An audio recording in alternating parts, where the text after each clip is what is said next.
বাংলাদেশ থেকে আদা ভাজা করে আনা চিংড়ি মাছ আর ওমানের চিচিঙ্গা একসাথে করে রান্না করেছিলাম। আর এখানে করলা ভাজি, আমি করলা ভাজিতে অনেক বেশি পেঁয়াজ দেই, আমার কাছে করলার তেতো ভাবটাও কম লাগে, খেতে মিষ্টি মিষ্টি লাগে, অনেক ভালো লাগে। তো এইভাবে সাদা করে করি আর কি করলা ভাজিটা। অ্যাজ ইউজুয়াল অনেক মজা হয়েছিল, করলা ভাজি হয়ে গেছে।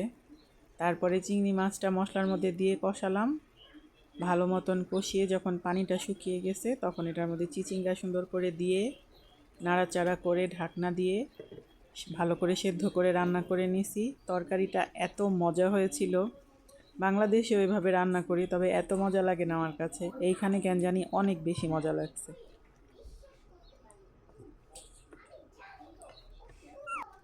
তবে সাথে যদি একটুখানি ধনে পাতা দিতে পারতাম তাইলে মনে হয় আরেকটু মানে ঘ্রাণটা অনেক সুন্দর বেশি আসতো। তবে অনেক মজা হয়েছিল।